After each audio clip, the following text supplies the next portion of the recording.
Czy w Polsce da się spełnić amerykański sen i przejść od pucybuta do milionera? W teorii to mamy nawet człowieka, który dosłownie przeszedł od nędzy do miliardów. Historia Rafała Brzoski jest pokazywana jako dowód, że do sukcesu wystarczy determinacja, odrobina sprytu i nasze typowo polskie kombinowanie. Rafał przeszedł przez wszystko. Od roznoszenia ulotek, żeby dorobić, przez długi, stres, wojny z urzędami, aż do zrobienia największego debiutu giełdowego w Europie. Czy to prawda, że już w wieku 16 lat miał 200 000 złotych? Dlaczego wysyłał szampana swoim wrogom? Jakim cudem w 2017 stał na skraju bankructwa, a już 4 lata później zrobił największy debiut giełdowy w Europie? I czego o budowie biznesu koniecznie powinniśmy się od niego nauczyć? Zapraszam Cię na podróż po świecie wielkiego biznesu, ale w polskim stylu. Zacznijmy od tego, że urodził się w roku 77 w małej wsi Zawera Książęca w gminie Nędza. Tak, Rafał jest uosobieniem powiedzenia od nędzy do pieniędzy. I wbrew pozorom to, gdzie urodził się, jest dosyć ważne, dlatego że Rafał mówi, że jest zwykłym, prostym chłopakiem ze wsi. I realnie tak było, bo co prawda całego dzieciństwa pewnie na tej wsi nie spędził, natomiast kiedy szedł do szkoły, szedł do pobliskiego Raciborza, które ma raptem 50 000 mieszkańców. Tak więc nawet jeżeli Rafał nie był typowym wiejskim chłopakiem, to na pewno miał z tym bardzo dużo wspólnego. Tak więc całe swoje dzieciństwo spędził w małych miejscowościach, które, bądźmy szczerzy, nie dają wielkich perspektyw na zarabianie pieniędzy i karierę. A to bardzo ważne, bo Rafał od dziecka wykazywał się przedsiębiorczością i miał chęć zarobienia naprawdę dużych pieniędzy. Z tego powodu jako 16-latek miał nawet epizod grania na raczkującej wtedy giełdzie papierów wartościowych. Obracał wtedy kwotą 200 000 złotych. Czyli co? Rafał Brzoska zdemaskowany od samego początku pochodził z dzianej rodziny. No, nie do końca, dlatego że to nie było 200 000 złotych, to były akcje firmy Rafako, które dostał od swoich rodziców i ich znajomych. Skąd je mieli? Po prostu akcje były im przyznane w ramach bonusów pracowniczych, a oni nie za bardzo wiedzieli, co z nimi zrobić, więc dali to przedsiębiorczemu nastolatkowi.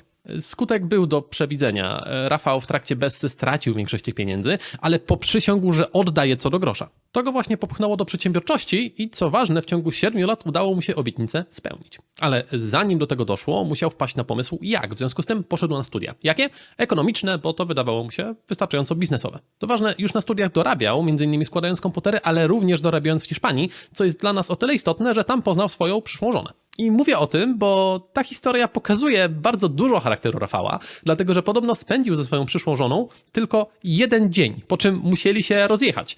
On do Krakowa, ona do Szczecina. I teraz zakochany Rafał chciał ściągnąć tę kobietę swoich snów do głachanego Krakowa, no ale jak? Musiał mieć dobry powód, więc zaproponował jej zrobienie spółki. No i teraz do jakiej spółki można zaprosić dziewczynę, którą dopiero się poznało?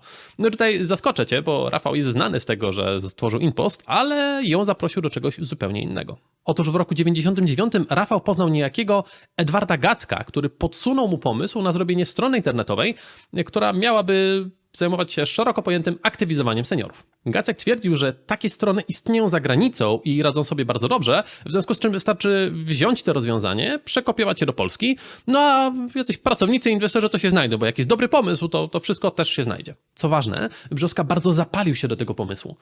Postanowił wciągnąć jednego ze swoich studenckich kolegów, a do tego wrzucił w projekt większość swoich oszczędności, które odłożył dzięki różnorodnym pracom. Tak więc był pomysł, były pieniądze, była grupa zapaleńców i bardzo nowoczesna jak na tamte czasy technologia, więc czy coś mogło pójść nie tak? Cóż, tak, bo wybrali jeden z najgorszych możliwych momentów, żeby tego rodzaju projekt zacząć. Był listopad roku 99, czyli było to na parę chwil przed pęknięciem bańki dotcomów. Nazwa bańka dotcomów wzięła się stąd, że przed latami 2000 wszelkiego rodzaju inwestorzy mieli niesamowite parcie na to, żeby inwestować w cokolwiek, co jest związanego z internetem. Wtedy po gazetach krążyły żarty, że wystarczy do nazwy swojej firmy dodać .com i automatycznie wartość tej firmy wzrastała 10-krotnie. Jeżeli wydaje Ci się, że jest to podobne do parcia na kryptowaluty czy NFT-ki, to tak, bo to generalnie było dokładnie to samo. Tak więc Rafał zaangażował się na 100% w swój projekt, a parę chwil później bańka pękła i okazało się, że robienie SeniorNetu w żaden sposób nie spina się finansowo. A w ogóle to jak jesteś zainteresowany,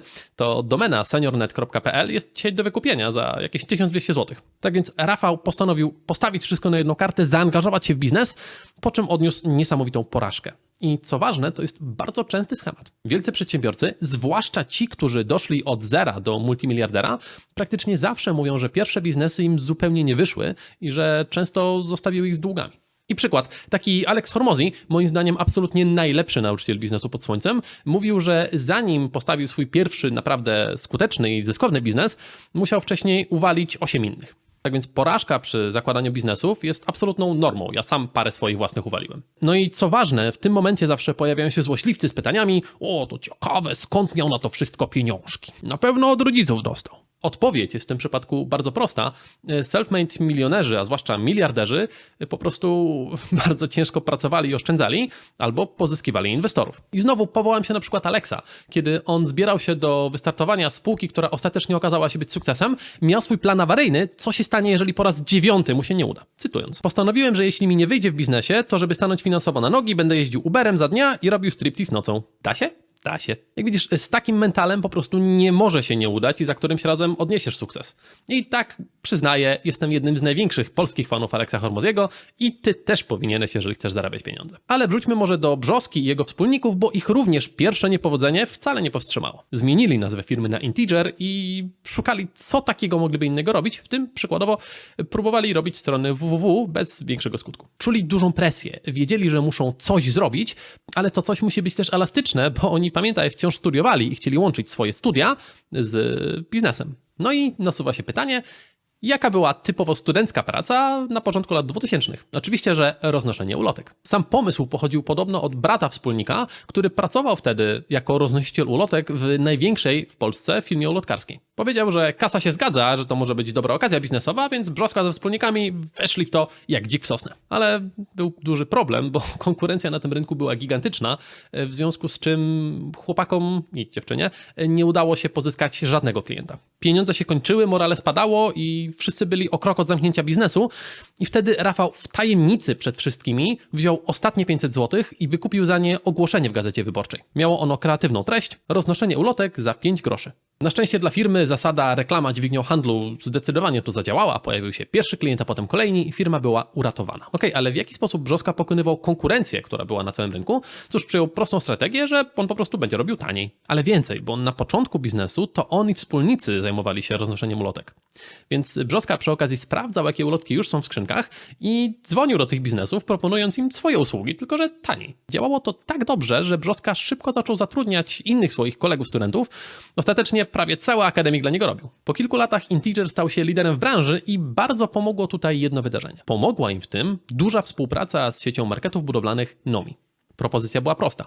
Brzozka dostaje absolutnie gigantyczny kontrakt pod warunkiem, że w ciągu 2 miesięcy postawi oddziały w 20 różnych miastach. Spore wyzwanie, prawda? Jak najbardziej, ale pamiętaj, że mottem Brzozki jest: jeśli wszystko jest pod kontrolą, to znaczy, że idziesz za wolno. Oczywiście chłopakom i dziewczynie udało się. Kontrakt dostali. Gdy to zrobili, to przyszłość firmy jawiła się w absolutnie kolorowych barwach, no bo zaczęli się pojawiać kolejni, naprawdę duzi klienci i spore kontrakty. Jeśli myślisz, że najgorsze już było za naszym bohaterem, no to mocno się zdziwisz, bo już za rogiem czyhało zagrożenie, które potrafi zabić młodych i niedoświadczonych przedsiębiorców. Co to takiego? Naiwna wiara w dobre intencje innych ludzi i nierozumienie umów, które się podpisuje. Otóż do Integera zgłosiła się polska giełda wekslowa z propozycją sporego kontraktu. Ale w zamian za danie Integerowi tego dużego zlecenia, giełda poprosiła o wypisanie weksla in blanco na wypadek, gdyby coś z tą usługą było nie tak. I to był ten problem. Dlaczego? Otóż weksel jest dowodem, że jesteś winny komuś pieniądze, a weksel in blanco oznacza, że masz weksel, który jest całkowicie wypełniony i podpisany, ale gdzie nie ma wpisanej kwoty. Innymi słowy, można wpisać tam sobie, co dusza zapragnie. Chcesz wpisać, że ktoś ci jest winny złotówkę? Proszę bardzo. Ma to być 500 000? Nie ma problemu. Natychmiast po podpisaniu umowy firma uzupełniła weksel na kwotę, która na dzisiejsze jest kwotą powyżej 500 000 złotych i oddała to do windykacji. Brzozka podał to wszystko do sądu, natomiast w pierwszej instancji przegrał, no bo technicznie rzecz ujmując z tym wekslem wszystko było ok.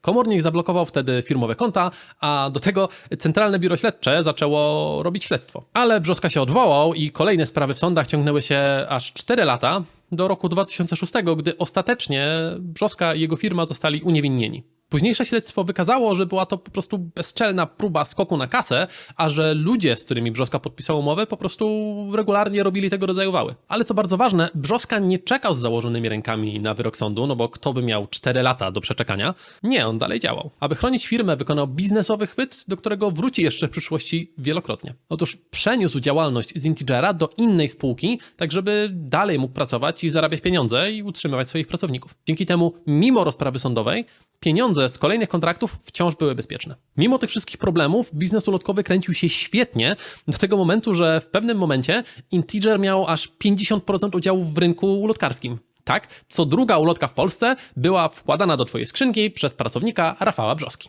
Sprawa szła tak dobrze, że Rafał nawet przejął swojego największego konkurenta. Jej właściciel został wspólnikiem Brzoski w zamian za udziały, a do tego nawet chłopaki od czasu do czasu grali w golfa. I tutaj ciekawostka, bo co prawda z oczywistych powodów nie ma wglądu w dokumenty, które były wtedy podpisane, natomiast z tego co się orientuję, to ta transakcja została dokonana w większości bez pieniędzy. Tak, Rafał Brzoska kupił inną firmę, ale nie za pieniądze, a za akcje w swojej własnej firmie. Sprzedający w zamian za swoją firmę dostał około 10% akcji w Integerze. I pokazuje to jako fajny przykład, że kiedy budujemy dużą spółkę, mamy ambicje, rozwijamy się i mamy wiarygodność, to możemy traktować udziały albo akcje w naszej firmie trochę jak drugą walutę. Ludzie będą traktowali ją równie poważnie jak polskiego złotego albo dolara. Ale wróćmy może do rzeczywistości Rafała Brzoski, który naprawdę miał być z czego dumny, bo w tamtym momencie Integer zatrudniał kilka tysięcy osób rozrzuconych po całej Polsce. Jeden z funduszy zagranicznych chciał wtedy nawet kupić tę spółkę za niebagatela 30 milionów złotych, co ciekawostka było około 3 razy więcej niż Rafał myślał, że spółka jest warta. Ale do transakcji wtedy nie doszło. Dlaczego?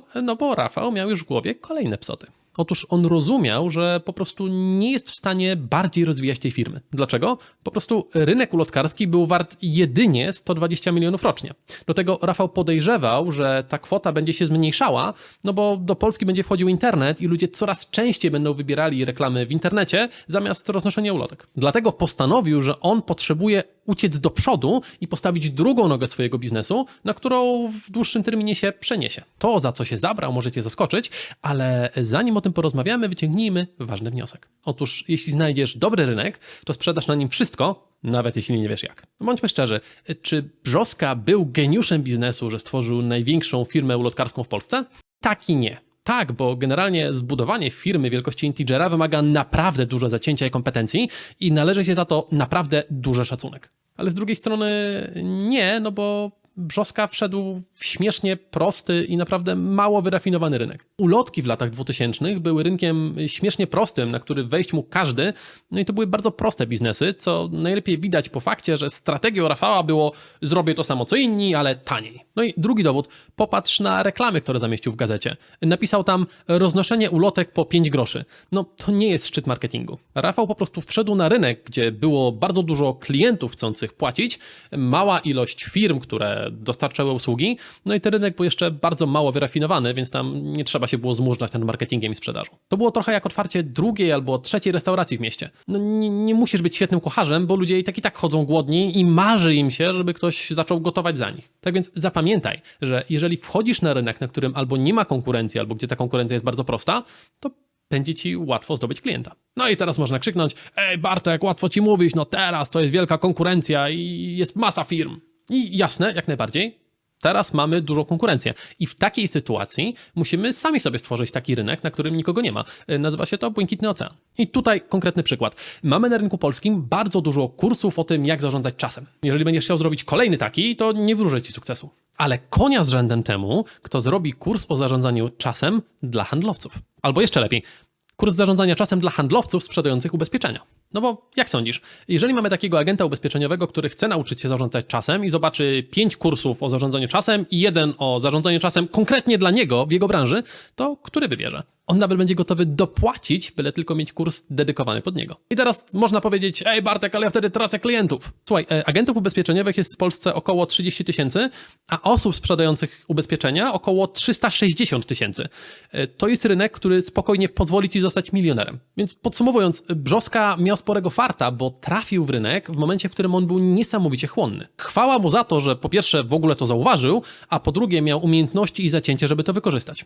My dziś nie mamy takiego farta, ale z drugiej strony mamy swoje przewagi i możemy otworzyć biznes po prostu dobrze go niszując. Ale zaparkujmy na chwilę ten wniosek, bo jeszcze nam się przyda i wróćmy do Rafała, który był na skraju sporej rewolucji. Rafał myślał wtedy, że skoro w sumie ma 5000 przeszkolonych ulotkonoszy, do tego oddziały w 60 krajach, to dlaczego nie zmienić by rynku i nie zacząć roznosić listów? Dlaczego było to atrakcyjne? No bo zmiana ulotkonosza w listonosza nie jest jakaś skomplikowana, a rynek wysyłki listów był tak kapkę większy, bo tak 1000-krotnie. Był tylko jeden, znów bardzo mały problem, mianowicie jego konkurencją była tutaj Poczta Polska, która była wtedy trzecim największym pracodawcą w Polsce. Dodatkowo poczta miała też praktycznie prawny monopol na wysyłkę listów, w związku z czym żadna zagraniczna korporacja nawet nie próbowała wchodzić do Polski, bo wszyscy jednym głosem stwierdzali, że to jest niemożliwe. Ale Brzoska uznał, że właśnie dlatego warto spróbować i stanąć do walki z Molochem. Dlatego w roku 2006, mimo dużych wątpliwości wspólnika i żony, Rafał powołał spółkę InPost. Co ważne, była ona częścią całej grupy Integer.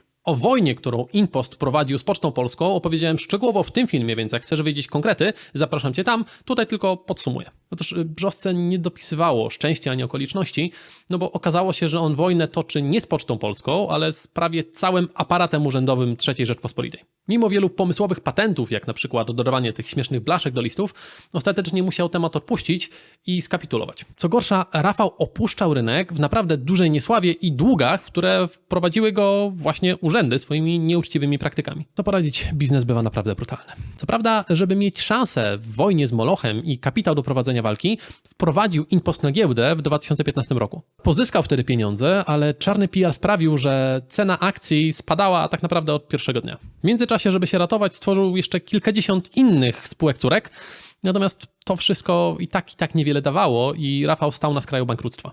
Musiał natychmiast znaleźć inwestora, który niczym anioł przyleci i zacznie rzucać spółkę pieniędzmi, żeby dać jej szansę na oddychanie. Ale czy on miał coś do zaproponowania, kiedy był na skraju bankructwa? Na szczęście tak, bo kilka lat wcześniej, będąc za granicą, podpatrzył ciekawe rozwiązanie. Był to genialny w swojej prostocie pomysł, który dawał klientom dokładnie to, czego potrzebowali, jednocześnie zupełnie wyrzucając przez okno całą konkurencję. To właśnie w to pieniądze chcieli włożyć jego inwestorzy, ale zanim porozmawiamy, co to było, cofnijmy się, żebyś zrozumiał, w jaki sposób Rafał w ogóle doszedł do wniosku, że powinien zajmować się akurat tą konkretnie rzeczą. Otóż niedługo po założeniu InPostu Rafał znów zaczął się zastanawiać, w jaki sposób może poszerzyć swoją działalność. Dlaczego? No bo zauważył, że z listami, dokładnie tak samo jak z ulotkami, jest na rynku, który będzie się kurczył. Pierwsze symptomy widział, jak zwykle na zachodzie, widział, że tamte kraje coraz chętniej przechodzą na maile i coraz rzadziej wysyłają listy. Ale zauważył też, że na zachodzie rośnie rynek dostarczania paczek, dlatego postanowił zająć się również tym. I jak zawsze okazało się to nie być tak proste, jak się wydawało. W tym czasie w Polsce działało już 9 największych firm kurierskich i konkurencja była zabójcza i naprawdę tutaj nie przesadzam. Dlaczego? Bo te firmy postawiły na morderczą walkę cenową. Po prostu obniżały ceny jak mogły i było dla nich okej nawet ponosić stratę, dlatego że po prostu były duże i dużo większą wartością było dla nich pozyskanie większej części rynku niż zarobienie pieniędzy tu i teraz. W efekcie ceny dostarczania paczek były w Polsce naprawdę niskie. Dla porównania, średnią europejską za dostarczenie paczki do domu było 4,5 euro, w krajach skandynawskich potrafiło to być nawet 8, a w Polsce można było taką samą usługę zrobić za 2 euro. Z tego powodu polski rynek był uznawany za najtrudniejszy w Europie. Krótko mówiąc, teoretycznie nowa i mała firma nie miałaby na tym rynku szans, ale Brzoska jak zawsze miał swoje pomysły. Skupił się, nie zgadniesz, na znalezieniu niszy, w której będzie absolutnym monopolistą. Długo przeglądał dane płynące z zachodnich rynków i ostatecznie zdecydował się na e-commerce, czyli po prostu internetowe sklepy wysyłkowe. Brzoska optymistycznie zakładał, że skoro w 2009 raptem 3% paczek było wysyłanych przez e-commerce, to będzie to rosło, aż do momentu, gdy 50% wszystkich przesyłek będzie e-commerce'owych w roku 2025. Dlatego odpuścił bardzo zyskowny i smakowity rynek przesyłek firmowych i skupił się tylko na tych indywidualnych. No to okej, wybraliśmy sobie niszę, ale jak przekonać setki tysięcy i miliony zwykłych Polaków, żeby zaczęli korzystać z innej firmy niż z tej, której używają od lat? Otóż on zrobił to, na co jego konkurenci nie wpadli i po prostu zadał sobie pytanie, jaki jest największy problem klienta i jak mogę go rozwiązać. Okazało się, że największym problemem jest tak zwana ostatnia mila. To znaczy paczkę można bardzo szybko przetransportować z punktu A do punktu B, ale potem jeszcze trzeba dać to klientowi. No i to wcale nie jest takie proste, bo ludzie są w pracy, wychodzą do sklepu. No i tak naprawdę w tamtych czasach, jeżeli chciało się mieć pewność, że dostanie się paczkę, to trzeba było cały dzień siedzieć w domu. A mimo to paczkę udawało się dostarczyć w terminie jedynie 1 na 3 razy. Tak więc więc miałeś wtedy wybór, czy będziesz cały czas siedział w domu czekając na paczkę, albo czy będziesz ryzykował, że rozminiesz się z kurierem i będziecie musieli dogadywać się na telefonie, że może to się złapiemy gdzieś tam o jakiejś innej godzinie albo w innym miejscu. I więcej, ostatnia mila była problemem nie tylko dla klienta, dlatego że to generowało też największe koszty dla firmy. Z wyliczeń Brzoski wyszło, że ostatnia mila odpowiada za około 41% kosztów, które firma ponosi, żeby dokonać transportu. To odkrycie było ważne, bo doprowadziło do pytania pod tytułem: co mogę zrobić, żeby to klient sam przyszedł po przesyłkę? W ten sposób w roku 2009 zrodził się pomysł zrobienia paczkomatów, czyli miejsc, gdzie kurier po prostu przyjeżdża, hurtem zostawia paczki, a gdzie ludzie mogą przyjść 24 godziny na dobę, 7 dni w tygodniu, odebrać paczkę. Absolutna rewolucja. Brzoska to jakiś geniusz, prawda?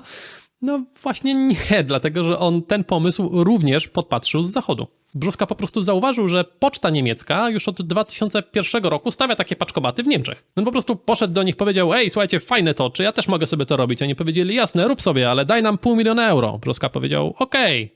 I w ten sposób do Polski zawitały paczkomaty. Tak więc największa rewolucja impostu była po prostu importowana z zachodu. I to była prawdziwa rewolucja, bo rozwiązywała to problemy po obu stronach. Kurier szybciej dostarczał paczki, bo zamiast biegać po klatkach schodowych, po prostu jeździł od paczkomatu do paczkomatu i wkładał to wszystko do skrytek, a klienci po raz pierwszy w życiu to oni kontrolowali, kiedy paczka do nich przyjdzie i sami decydowali, kiedy wezmą ją w swoje ręce. Można było zacząć planować swoje życie, a nie dostosowywać się do kurierów. Tak więc paczkomaty były klasycznym win-win, a dodatkowo pozwoliły na wysyłki po znacznie niższych kosztach. Początki naprawdę nie należały do najłatwiejszych. InPost zaczął od postawienia raptem 150 sztuk i ludzi ciężko było przekonać, że te paczkomaty to fajna sprawa. Brzoska osobiście angażował się w marketing i m.in. nagrywał filmy, w których pokazywał, jak proste jest korzystanie z paczkomatu, ale nic to, bo przez pierwsze 2 miesiące po prostu nie nadano żadnej paczki. Więcej, w ciągu kolejnych 2 lat średni przychód z paczkomatów w całej Polsce wynosił około 2000 zł. Tak, każda z tych wielkich maszyn zarabiała mniej niż 13 zł rocznie i to nawet dużo mniej, bo InPost po drodze naprawdę dużo tych paczkomatów dostawiał. Aby zmienić ten stan rzeczy, Rafał atakował sprzedawców w e-commerce. Pokazywał paczkomaty jako sposób na pozyskanie nowych klientów. Jak? Otóż on pokazywał, i to na twardych danych, że zaoferowanie darmowej wysyłki do swoich produktów bardzo zwiększa chęć klienta do zakupu. Tak więc jeżeli taki e-commerce wziąłby na siebie ten niski koszt przesyłki, to co prawda będzie płacił parę złotych przy każdej paczce, ale za to będzie miał 10, 20, 30% więcej klientów. Tak więc na twardej matematyce udowadniał, że płacenie więcej będzie oznaczało zarabianie więcej, a to była już prawie oferta nie do odrzucenia. Mówię prawie, dlatego że Rafał postanowił jeszcze ją osłodzić. Między innymi dodał gwarancję, że jeżeli przesyłka nie dotrze do paczkomatu w ciągu 24 godzin, to on po prostu zwróci pieniądze. Prowadził też politykę darmowych zwrotów. To znaczy, jeżeli klient kupi coś w e-commerce i mu się to nie podobało, to mógł całkowicie za darmo włożyć to z powrotem do paczkomatu, a towar wróci do sklepu. Rafała to tak naprawdę nic nie kosztowało, bo kurier i tak tam jeździł, a dla e-commerce'ów to była rewolucja. Mogły tanim kosztem obiecać dostawę w 24 godziny i darmowy zwrot. To była mała e-commerce'owa rewolucja. Dzięki temu sprzedaż w końcu ruszyła i 3 lata od rozpoczęcia InPost miał już 500 paczkomatów w całej Polsce. I co śmieszne, Rafał planował zostać z biznesem w Polsce, ale okazało się, że klienci pragną go za granicą. Stało się to na targach pocztowych w Kopenhadze, na której stanowisko InPostu i jego paczkomat były najbardziej obleganym miejscem. Dlatego Rafał zaczął po prostu eksportować swoje maszyny za granicę. W ciągu 2 lat podpisał 18 takich kontraktów. Więcej, rozwiązanie okazało się być tak dobre, że szybko podłapali to konkurenci, tacy jak Amazon. Rafał stwierdził, że w sumie warto mieć kawałek tego zagranicznego ciasta dla siebie, dlatego postawił nową spółkę, która miała zajmować się rozwojem sieci paczkomatów za granicą. Spółka zaczęła szybko rosnąć i stawiać paczkomaty w różnych krajach, natomiast ona przez długi czas nie była rentowna, w przeciwieństwie do paczkomatów, które Rafał miał w Polsce. No i żył długo i szczęśliwie, prawda? No i tak i nie, bo wracamy do roku 2016-17, gdzie co prawda spółka zajmująca się paczkomatami działa absolutnie śpiewająco i podbija nie tylko rynek polski, ale też europejski, no ale z drugiej strony był wtedy też moment kulminacyjny całej wojny z Pocztą Polską i Rafał był na skraju bankructwa. Miał 2 opcje. Przyznać, że jest bankrutem, albo znaleźć inwestora. No i jak to Rafał, wybrał te drugie. Ze względu na duży, czarny szum medialny dookoła Rafała, te rozmowy trwały naprawdę długo. Podobno Rafał negocjował z kilkudziesięcioma różnymi partnerami. Ostatecznie udało mu się porozumieć z funduszem inwestycyjnym z USA o nazwie Advent International. I to był dosłownie ostatni moment, żeby się uratować, dlatego jak się domyślasz, Rafał nie negocjował z pozycji siły, tylko słabości i prośby o pomoc. Fundusz zgodził się na zainwestowanie około 800 milionów złotych, ale w zamian chciał mieć pełnię kontroli nad spółką, większość akcji, no i wymusił zdjęcie spółek z giełdy. No i to ostatnie bardzo nie podobało się inwestorom, którzy wcześniej zaufali Rafałowi. Dlatego, że inwestorzy kupowali akcje Integera i Impostu po czasem naprawdę dużych wycenach.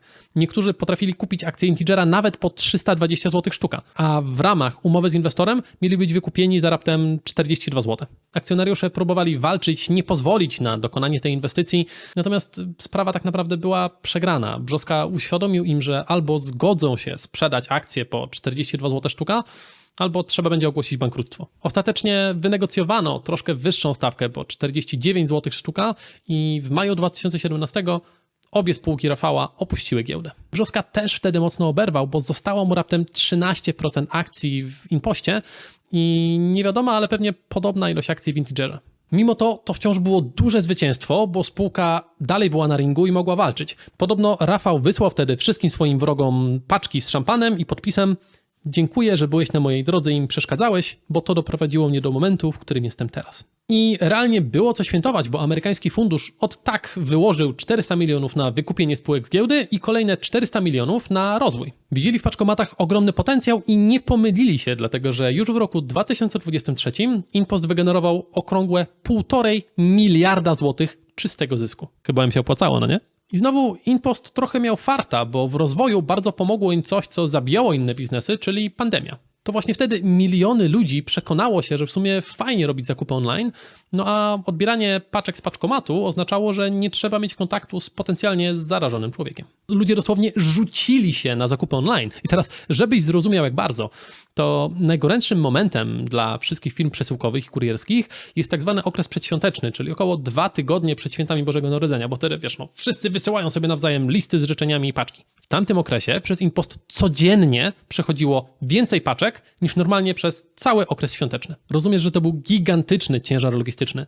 Sam Brzoska, zapytany, jak udało mu się w ogóle z tym poradzić, powiedział: czasy z wojny z pocztą, ratowania firm od bankructwa nauczyły mnie, że trudne decyzje należy podejmować szybko. A tych decyzji było do podjęcia sporo, bo Impost wprowadził wtedy naprawdę sporo innowacji. Przykładowo weekendowe dostawy albo możliwość otwarcia paczkomatu za pomocą aplikacji w telefonie. I co ważne, to właśnie te stawianie na technologie, różnego rodzaju innowacje stało się wyróżnikiem i największą przewagą Impostu. Sam Brzoska mówi, że Impost tak naprawdę jest firmą technologiczną, a logistyka, dostarczanie paczek to tylko jeden z działów, wcale nie taki najważniejszy. I tutaj podam Ci jako ciekawostkę jeden z przykładów rzeczy, które Impost wprowadził po to, żeby dać sobie radę z absolutnym zalewem zleceń. Jak się domyślasz, w okolicy świąt wysyłano znów jeszcze więcej paczek niż zwykle, no i wszystkie paczkomaty były obłożone o tak. Firma po prostu nie była w stanie obsłużyć wszystkich zamówień, bo brakowało im skrytek. No i teraz normalna firma w tym momencie by doszła do wniosku, że trzeba bardzo szybko dostawić dużo paczkomatów, albo stwierdziliby, że podwyższymy ceny, albo powiedzmy ludziom, że po prostu się nie wyrobimy, ale Rafał z Impostem postanowili zrobić coś innego. Przede wszystkim Rafał z Impostem usiedli, żeby rozłożyć problem na czynniki pierwsze. I okazało się wtedy, że problem nie leży w tym, że mamy za mało skrytek albo za dużo zleceń. Nie. Problem leży w tym, że skrytki, które mamy, zbyt długo są zajęte. Ludzie po prostu nie spieszyli się z odbiorem paczki, bo mieli na to bodajże 3 dni. Kiedy zrozumieli, że to jest problemem, to stwierdzili, że może warto byłoby jakoś popracować nad tym, żeby ludzie te paczki odbierali szybciej. No i wpadli na pomysł. Zamiast bawić się w proszenie albo grożenie, Rafał postanowił zrobić 2 rzeczy. Po pierwsze, zorganizował loterię. Jeżeli odebrałeś paczkę w ciągu bodajże 5 godzin, dostawałeś za darmo los, który mógł dać ci jakąś nagrodę. Ale to druga rzecz była tak ważna, bo Impost zaczął wysyłać do swoich klientów wiadomości od ich paczki. Tak, od paczki. Dlatego, że maskotką Impostu była paczucha, czyli taka chodząca i gadająca paczka. W związku z czym, kiedy kurier wkładał twoją paczkę do paczkomatu, dostawałeś wtedy SMS-a, treść była różna, ale sprowadzała się to mniej więcej do tego: ej, tu paczucha, już jestem i marznę, może byś mnie tak odebrał. Nikt nie chce, żeby jego kolega albo w sumie nawet jakaś obca osoba marzła, dlatego uruchamiały się tutaj neurony lustrzane, sympatia i ludzie zaczęli po prostu szybciej odbierać paczki. To wszystko sprawiło, że w styczniu 2021 roku Impost wrócił na giełdę, ale już nie te w Polsce, bo Polska była dla Impostu za mała. Impost zadebiutował na giełdzie Euronext, czyli takiej ogólnoeuropejskiej giełdzie w Amsterdamie. Po co? Żeby przyciągnąć więcej inwestorów. I udało się, dlatego że Impost zrobił debiut giełdowy z wyceną na poziomie 9 miliardów euro. Tak, euro, a nie złotych. To był największy europejski debiut giełdowy w tamtym roku i w ogóle 5. największy na całym świecie. I to jest niesamowite, że w 2017 roku firmie groziło bankructwo, a raptem 4 lata później inwestorzy zabijali się, byle tylko móc zainwestować w Imposta. A zauważ, to była wciąż ta sama firma robiąca tę samą usługę co 4 lata wcześniej. Wystarczyło po prostu jej nie przeszkadzać i nie wytaczać bezsensownych pozwów. Tak, patrzę na ciebie, Poczto Polska. I tak, teraz powiem to, na co pewnie czekasz od samego początku. Od tego momentu było już absolutnie z górki. Brzoska zaczął zarabiać prawdziwe pieniądze. Firma założona przez paru studentów z akademika urosła do takiego poziomu, że zatrudniała około 27 000 ludzi w wielu różnych krajach. Skala ich sukcesu naprawdę jest imponująca i co bardzo ważne, nie zrobili tego sami, bo w tym rozwoju bardzo pomogły im strategiczne partnerstwa. Co mam na myśli? Otóż InPost nie wzrósłby tak szybko, gdyby chciał po prostu rosnąć organicznie. Nie, on po prostu znajdował duże firmy, które, że tak powiem, pożyczały InPostowi swoich klientów. Przykładowo od 2015 roku InPost jest partnerem logistycznym Allegro. To jeden z powodów, dla których Allegro stało się tak popularne, bo wykupienie programu Allegro Smart pozwalało zrobienie darmowych przesyłek.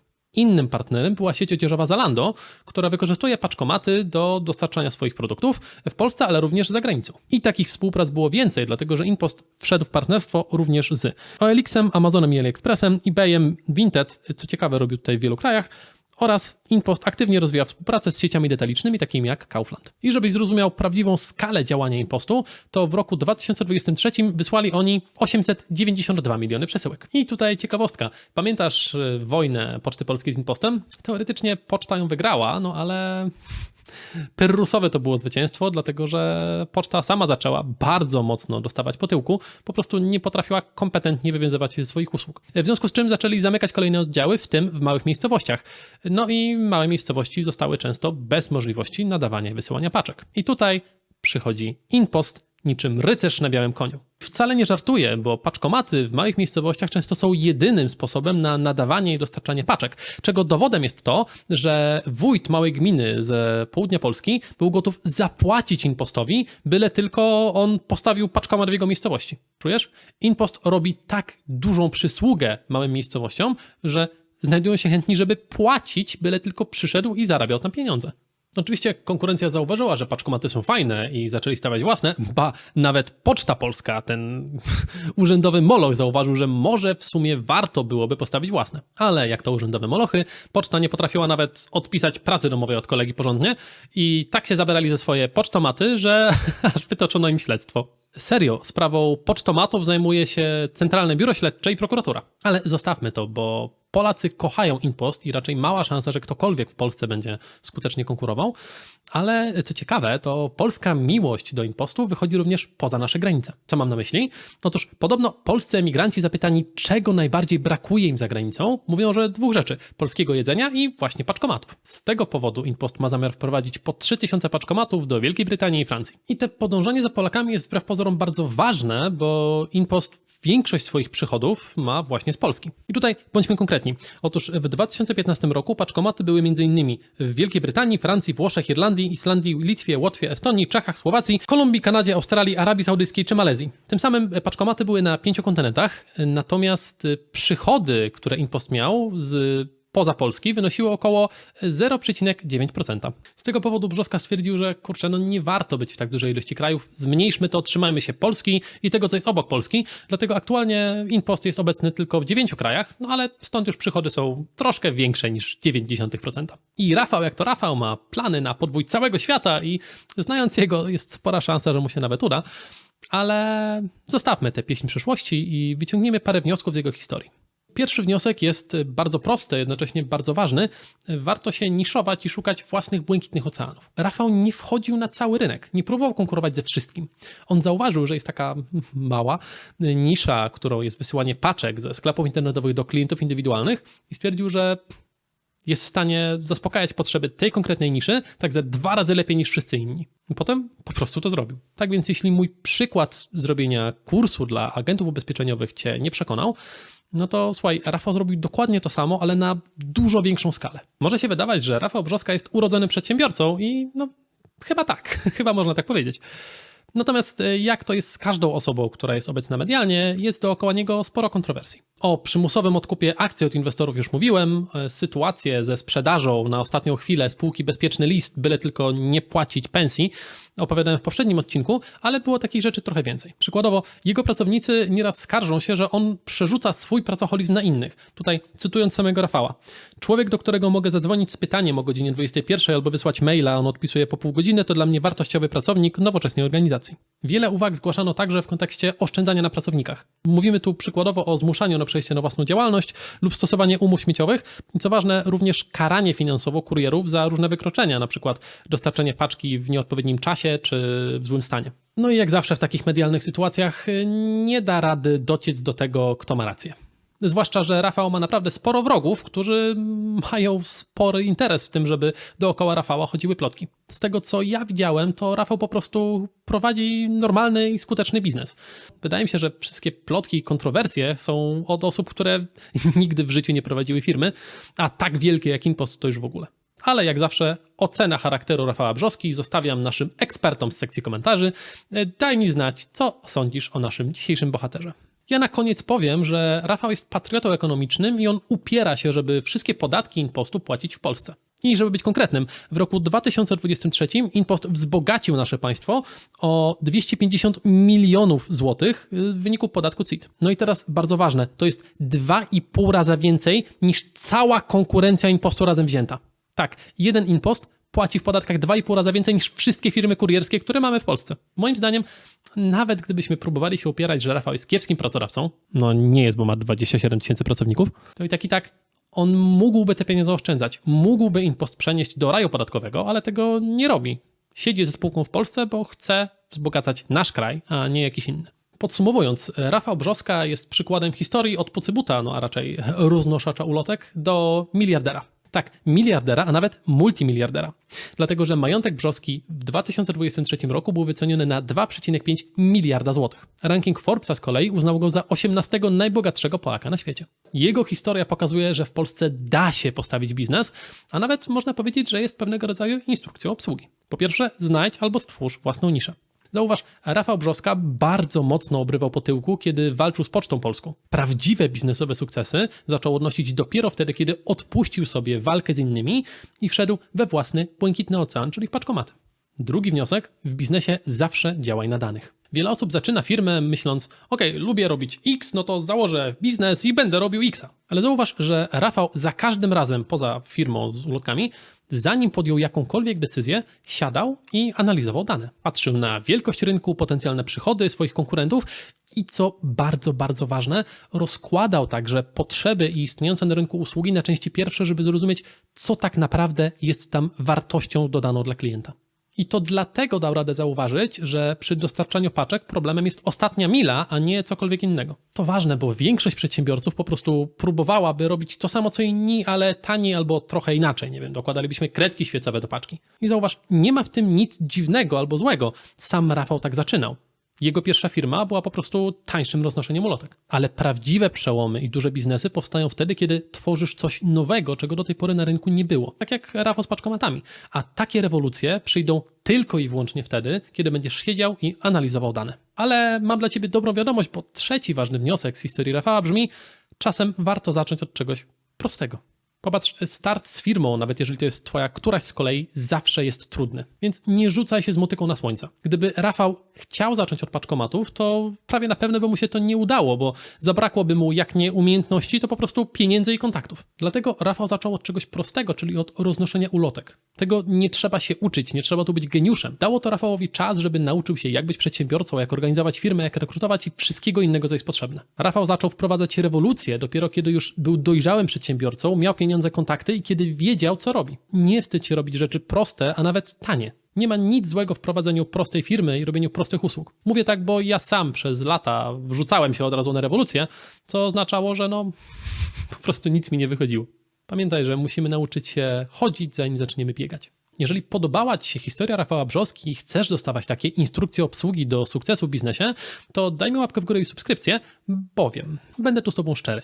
Dawanie takich ważnych lekcji od wielkich przedsiębiorców i wielkich firm jest moją prostą rzeczą, od której zaczynam. Oczywiście stawiałem już kilka różnych firm i brałem udział w naprawdę ambitnych projektach, no ale one po prostu często nie wychodziły. Dlatego robię krok w tył i skupiam się teraz na tym, żeby dawać Ci najlepszą możliwą wiedzę i najciekawsze case studies. I oczywiście będę dzielił się też swoimi doświadczeniami. Więc słuchając mnie, nie tylko zaspokoisz swoją ciekawość, ale też staniesz się groźny, bo zaczniesz rozumieć, jak ten cały świat, a zwłaszcza biznes i marketing działają. Jeśli brzmi to dla Ciebie dobrze, to raz jeszcze daj mi suba, a w komentarzu daj znać, jak podobał Ci się ten film i co jeszcze mogę zrobić, żeby pomóc Ci w Twojej biznesowo-marketingowej edukacji, albo co mogę zrobić, żebyś po prostu dobrze się bawił, słuchając historii ze świata biznesu.